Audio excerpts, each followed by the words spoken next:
যেখানে বিগত নির্বাচনে কংগ্রেস প্রায় 100টি সিট নিয়েছিল, তার মধ্যে থেকে কিন্তু আমরা সেই অর্থে আমরা ক্লেম করছি না। আমরা চাই আমাদের ক্ষুদ্র পরিসর হলেও আমরা লড়াইটা যেন যেখানে আমাদের শক্তি আছে ব্যাপকভাবে দিয়ে বিজেপি তৃণমূলকে পরাস্ত করি, আর যেখানে বামেদের শক্তি বেশি সেই জায়গাগুলোতে আমরা তাদেরকে সহযোগিতা করে তারা বিজেপি তৃণমূলকে পরাস্ত করুক, এই মর্মে আমরা বিগত 7 মাস ধরে লাগাতার আমাদের প্রচেষ্টা চালিয়ে আমরা এই জায়গায় এসে দাঁড়াতে পেরেছি।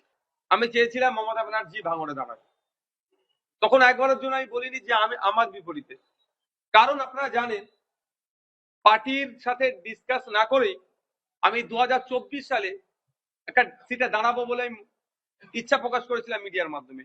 পরবর্তীতে পার্টি ডিসাইড করেছিল ওই সিট থেকে আমাকে দূরে আসতে হয়েছিল। এক্ষেত্রে আমি আজকে বলতে পারি যে এখনো নমিনেশন হয়নি, মমতা ব্যানার্জি যদি ওখানে দাঁড়ায় আমার বিপরীতে, কারণ পার্টি আজকে আমাকে ডিসাইড করেছে, আমার নামটা ঘোষণা করতে বলেছে, তাহলে ভালো হবে। ভাঙড়ের মাটি দুর্জয় ঘাটি, ভাঙড় সবসময় বিপ্লবের দিশা দেখায়। 2021 সালে ভাঙড় যে বিপ্লব করেছে, আশার যে বীজ বপন করেছে একটা রাজ্যের বিভিন্ন প্রান্তে, ভাঙড় আর পথ দেখিয়েছে আইএসএফ কে চুজ করা। আজকে সিতাই থেকে শুরু করে, ঝাড়গ্রাম থেকে শুরু করে, কালচিনি থেকে শুরু করে কাকদ্বীপ, আজকে যে আইএসএফ এর যে ব্যাপ্তি ঘটেছে তার সূচনা কিন্তু ভাঙড় থেকে হয়েছে, কারণ সে ভাঙড় সিটটা উপহার দিয়েছে বলেই এত নামটা বা আমার পারফর্মটা করতে পেরেছে। সেই অনুযায়ী ভাঙড়ের মাটি শক্ত ঘাঁটি আইএসএফ এর জন্য, এটা ভালো করে জেনে গিয়েছে।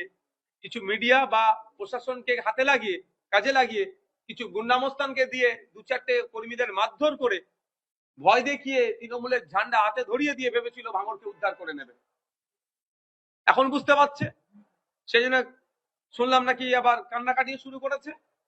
আর আজ যে কথা আপনি বললেন যে এ করেছে অনুগামীদেরকে দিয়ে, টোটালটাই প্রি প্ল্যান। তারদা থেকে মানুষ নিয়ে যাওয়া হয়েছে জীবনতলায় ওই রাত্রে প্রোটেস্ট করানোর জন্য, আমি এতটাই স্পেসিফিক তথ্য দিতে পারি। তিনি ভয় পেয়েছেন, তাই ভয় পেয়ে তিনি এখন যে কাজটা করছেন আইএসএফ এর উপরে আক্রমণ নামাচ্ছে। তবে এতটুকু কথা বলবো, নির্বাচন কমিশনের কাজ হবে এই গুন্ডা মস্তান গুলোকে ধরে জেলের মধ্যে রাখা, ফ্রি অ্যান্ড ফেয়ার ইলেকশনের ব্যবস্থা করা, এটা তাকে দায়িত্ব নিয়ে করতে হবে।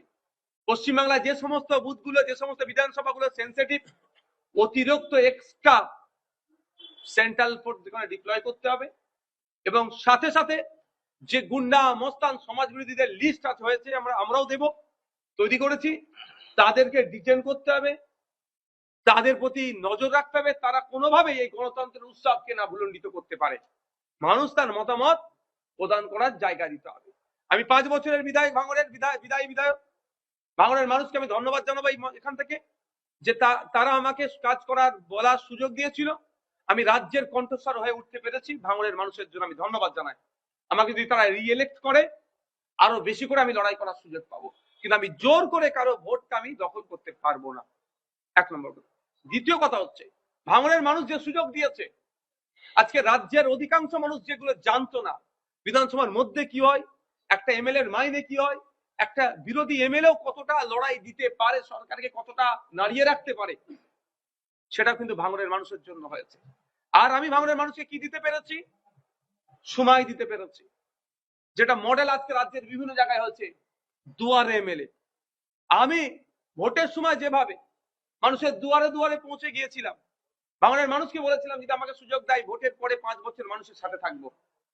আমি ভাঙড়ে বড় প্রোগ্রাম খুব কমই করেছি 5 বছরে, কিন্তু ম্যাক্সিমাম প্রোগ্রাম বুথ স্তরে পৌঁছে গিয়েছি, সাধারণ মানুষের কথা শুনেছি, তারা যে অভাব অভিযোগগুলো করেছে, বিধবা ভাতা, বার্ধক্য ভাতা, স্কুলের সমস্যা, রাস্তাঘাটের সমস্যা, স্পেসিফিক ডিপার্টমেন্টাল মিনিস্টারকে আমি জানিয়েছি চিঠি করে, বিধানসভায় মেনশন করে জানিয়েছি যে এইগুলো করতে হবে।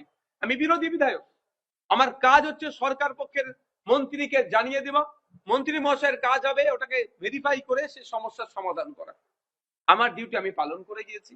ভাঙড়ের শিক্ষা নিয়ে কলেজের দরকার, মহিলা কলেজের দরকার, স্পোর্টস কমপ্লেক্সের দরকার, নতুন বাস যোগাযোগ ব্যবস্থা দরকার, ভাঙড়কে রেলের মানচিত্রে নিয়ে আসা দরকার, ভাঙড়ের লাইব্রেরি, ভাঙড়ের কৃষকদের উৎপাদিত ফসলের ন্যায্য মূল্যে রঙ্গনাথ মিশ্র কমিশনের সুপারিশ, স্বামীনাথন কমিশনের সুপারিশ বাস্তবায়ন করা, যে খাল ড্রেন গুলো আছে সংশোধন করা, সম্প্রীতি ঐক্যর জন্য বারবার আমি প্রশ্ন তুলে গিয়েছি। এবং সর্বোপরি যে ভাঙড়কে বোম গুলি হিংসার জায়গা দেখানো হতো, এই 5 বছরে ভাঙড়ের মানুষের সহযোগিতা নিয়ে ভাঙড় মানে এখন রক্তদানের গ্যারেজ হিসাবে রাজ্যের বিভিন্ন প্রান্তের মানুষ যাদেরই রক্তের প্রয়োজন হয় তারা তাদের নিকটস্থ যারা আছে তাদের কাছ থেকে সহযোগিতা না পেলে ভাঙড়ের বিধায়ক বা ভাঙড়ের আইএসএফ এর নেতৃত্বদেরকে ফোন করে। আমরা অন্তত এটা তাদেরকে অ্যারেঞ্জ করে দিতে পারি যে ভাঙড়কে রক্তপাতের ভাঙড় হিসাবে দেখানো হতো, বিগত 5 বছরে ভাঙড়ের মানুষের সহযোগিতা নিয়ে আইএসএফ এর ছেলেদের উদ্যোগ নিয়ে আমরা সেই ভাঙড়কে রক্তদানের ভাঙড় হিসাবে পরিচিত ঘটিয়েছি সারা রাজ্যে। আরো আগামী দিনে বলবো কি কি করেছি।